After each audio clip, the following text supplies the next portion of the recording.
Bloomberg Audio Studios. Podcasts, radio, news. Sarah Strominger and her husband Joe had always gotten health insurance through Joe's union job.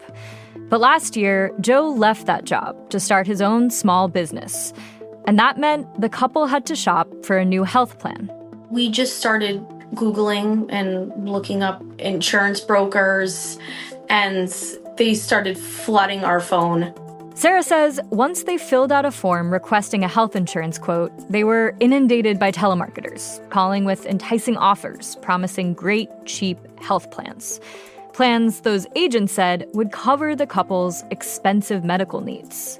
My husband has a small brain tumor on his pituitary glands. He also is pre-diabetic, and I have mental health insurance coverage that I needed. And basically, we were promised that all of that was going to be covered. Sarah says a telemarketer found them a plan and convinced them to pay for a full year's coverage up front for almost $9,000. But over time, they realized the plan wasn't what they'd been promised. The first sign came when they called the pharmacy for Joe's blood sugar medication, which costs $1,500 a month out of pocket. We slowly found out that none of our prescriptions were covered. We started getting his blood work bills back in the mail, so his labs, $4,000 a pop. So slowly just talking to doctors and realizing that none of this stuff is being paid. The Stromingers are just one of more than 100,000 U.S. households that have signed up for similar plans. And Bloomberg's Zach Miter says it's a growing, largely unregulated corner of the healthcare industry that's leaving many Americans without the coverage they need. It's a kind of health plan that falls in this basically legal no man's land where nobody claims to be able to regulate it in most states. And essentially all the rules that are set up to kind of govern our health system in the U.S. don't apply to it. I'm Sarah Holder, and this is The Big Take from Bloomberg News. Today on the show, the health plans that have some Americans feeling duped. We dig into the telemarketing group selling them, the legal loophole that's let them flourish, and what it could mean for the American health system if more people turn to them.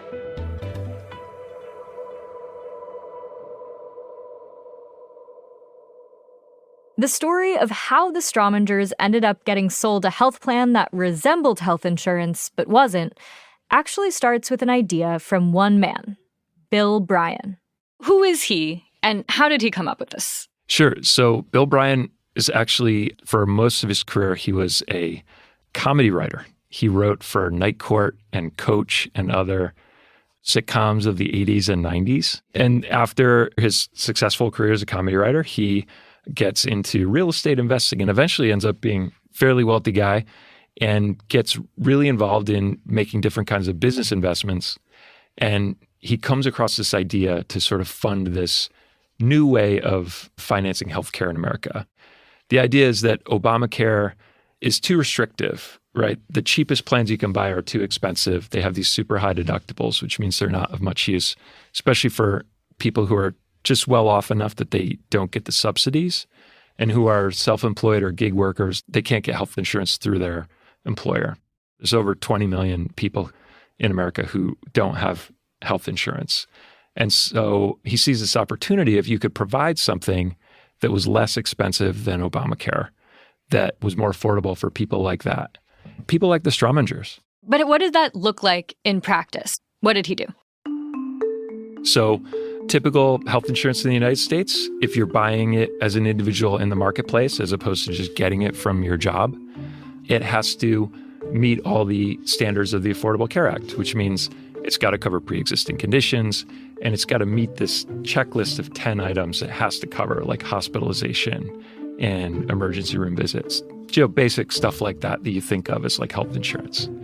If you are an employer, and rather than bring in an insurance company to provide insurance for your employees, you just do it yourself. You say, here's a copy of the plan, here's what we'll cover, and we'll just fund it out of our pocket. There's no insurance company involved. Almost all those Obamacare rules I talked about do not apply. It can be basically anything. And so what these guys are doing is saying, we're going to have that arrangement with our customers. So when we call these people up on the telephone and sell them a health plan, they're actually going to become employees of us. And so then we can offer these health plans that don't meet all those minimum requirements under the law. So essentially, these plans are employing people? I can see why you're confused, and it is super confusing, okay? So the idea is that when a salesman calls you up on the telephone and says, hey, would you like a health plan? And you say, yeah, sure. In the process of that conversation, you are actually becoming an employee of this random company with a name like Outreach Data Partners LP. And your work for them is going to be downloading an app on your phone and using it maybe to like browse the internet or something. And by agreeing to do that work, and also by signing a bunch of papers and stuff, you are now an employee for legal purposes of this company. And so they can sell you this plan that they couldn't sell you unless you were an employee. Wow. So instead of buying health insurance, you are basically applying for a job at this company without even knowing it. And that company is giving you insurance. Although, to be clear, you're paying full freight. Most companies cover at least some of your healthcare costs. Here, you're paying the full amount. The idea was to come up with a way to sell health insurance that was more affordable, right? And this was the vehicle to do that. And so once they come up with this idea, they go to the government, the Department of Labor, and they say, we think that these plans comply with the employee benefits laws for regular employees. And so we think that this is an insurance and we could be able to sell these without having to comply with insurance laws. So the Labor Department agrees this is a legal way to offer coverage to people? No. The Department of Labor said it's not. They basically said these people are just buying health insurance. This isn't an employee relationship. And so that kind of kicked off a now 5-year legal battle between Bill Bryan and his allies and the Department of Labor, which still is going on. It's still not a resolved issue. But meanwhile, Bryan started selling these plans in the market. So even though the kind of underlying legality is still being sort of fought over, he's actually selling them, through telemarketers. You mentioned that Bill Bryan, part of his pitch and his promise with this new form of insurance was that it would be cheaper and it would offer new options for people. How has that worked out in practice? There's different ways of looking at cheaper. Certainly in terms of the ticket price of these plans versus an Obamacare plan, they're usually less, right? Like the dollars you pay per month to just have the plan is a lot less. And there are typically no deductibles or low deductibles for a lot of services. So in that way, they're more affordable. But if you look at the amount of actual medical coverage that's being funded by those plans, I found one plan where it was something like 25% of the monthly cost that the person was paying was actually going to the cost of the medical care. So most of the rest of that money was going to commissions and other kind of fees collected by middlemen, such as the sales agencies. So sales agencies like these plans because they can add a big commission on top, and they're still cheaper than Obamacare, so they can sell them. And is that something that would be allowed under Obamacare? No, under Obamacare, you can't spend less than 80% of the customer's premium costs on actual care. Zach says, despite Bryan's ongoing legal dispute with the Department of Labor, which is now playing out in court, and despite the shortcomings of these plans, agencies have sold a lot of them. We can tell just from Department of Labor statistics that over 100,000 people have been signed up across the country, most of them quite recently. And because Bill Bryan has had some success in his court case, even though it's not resolved, that's inspired a lot of copycats who are doing a similar kind of thing to what he's doing. In fact, there's probably more of them now than there are people signed up for Bill Bryan's plans. The Labor Department says we don't regulate them because they're not employees. But a lot of state insurance regulators who would normally regulate them are saying those fall under Department of Labor. We can't regulate them. And so in a lot of states, there's really no one who is regulating them. So they're caught in this kind of legal gray area for now. Absolutely. We get into the consequences of that legal gray area and what the government might do about it after the break.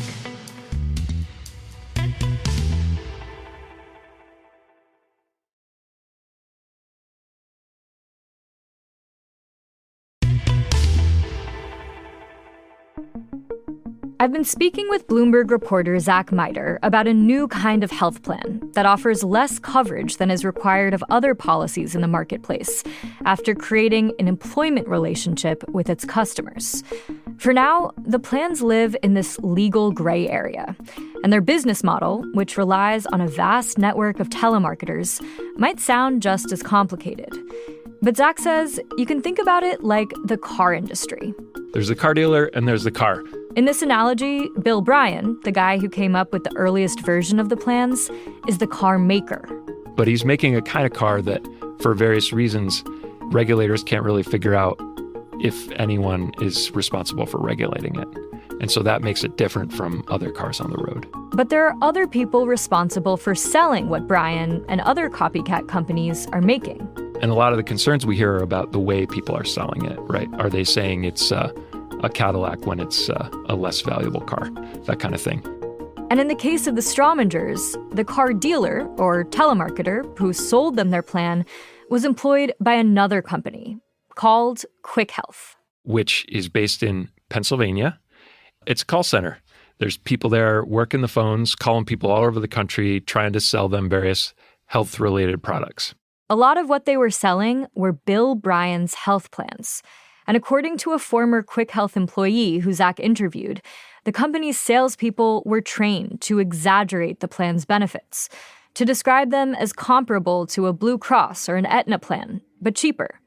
The company's CEO at the time, Arthur Walsh, says the company didn't misrepresent plans and that it strives to have satisfied customers. Quick Health's tactics had already gotten it in trouble with regulators. By 2024, it had been banned in 4 states for using deceptive sales scripts, selling without a license, and lying about coverage. Bill Rush, a Quick Health lawyer, says the company's regulatory issues were the result of misplaced blame and mistakes by previous counsel. Sarah and Joe didn't know about any of this at the time they signed up for their plan. When they realized the coverage they'd bought wasn't what they expected, they called Quick Health back. And say, hey, this isn't what we signed up for. We wanted something that would cover all this stuff, and it doesn't. They eventually get routed to a different salesman who says, well, we got to sell you a slightly more expensive plan that'll cover everything. After a series of confusing transactions, the Strawmangers say they ended up paying even more money and still didn't get the coverage they needed, and they were unable to get a refund. Quick Health says it didn't mislead the Strawmangers, that it frequently gives refunds, and that it's tried to, in their case. To avoid getting hit with more bills, Joe started skipping visits to the tumor doctor. So after they kind of realized we're not ever going to get this money back, they complained to the New York State insurance regulator, the Department of Financial Services, and they immediately get an answer that we're just not going to help you. And what do they do next? Is there anyone else that they can call for any sort of accountability or recourse? No. Essentially, all the rules that are set up to kind of govern our health system in the U.S. don't apply to it. The Strawmangers aren't alone.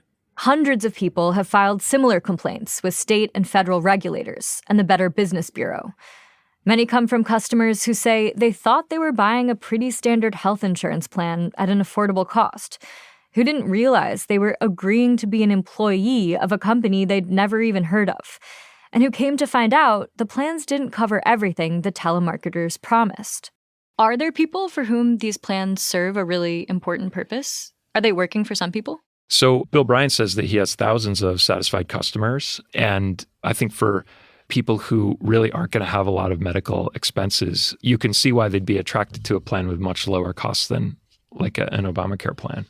But we buy insurance for the downside risks, right? For something unexpected happening. And it's hard to tell always like how satisfied people would be if something actually went wrong. What has his reaction been to your reporting that shows that some of these salesmen are perhaps misrepresenting what they're selling? So Bryan blames the Labor Department for all this because he says, look, this ought to be legal. The Labor Department is fighting us on it. And that means that we're stuck in this legal gray area where the only people who are willing to sell it are some of these telemarketers who might be, you know, coloring outside the lines here and there.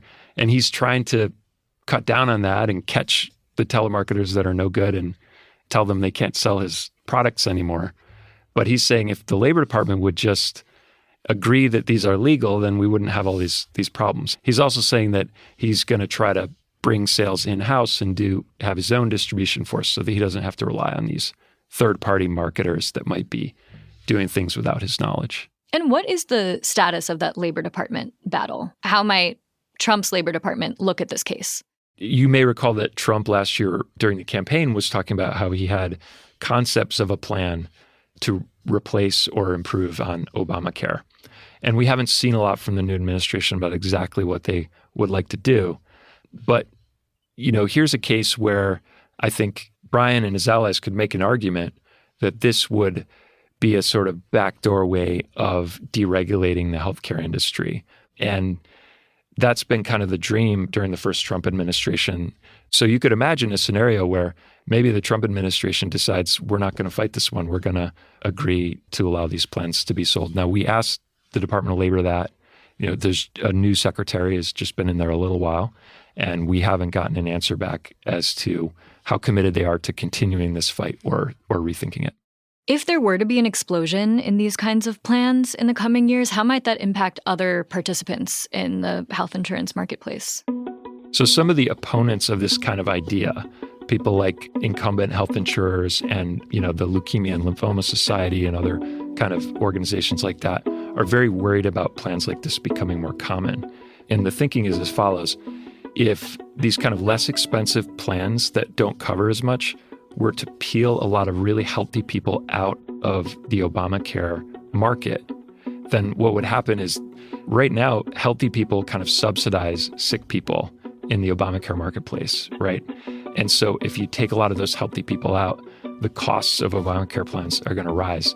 And that could eventually cause what some people call an insurance death spiral, where as they become more and more unaffordable, more people leave, which then eventually makes the whole market not function anymore. This is The Big Take from Bloomberg News. I'm Sarah Holder. This episode was produced by Julia Press. It was edited by Aaron Edwards and Robert Friedman. Additional reporting by Zeke Fox. It was fact-checked by Rachel Lewis-Krisky and mixed and sound designed by Alex Sugiura. Our senior producer is Naomi Shavin. Our senior editor is Elizabeth Ponso. Our deputy executive producer is Julia Weaver. Our executive producer is Nicole Beamsterboer. Sage Bauman is Bloomberg's head of podcasts. If you like this episode, make sure to subscribe and review The Big Take wherever you listen to podcasts. It helps people find the show. Thanks for listening.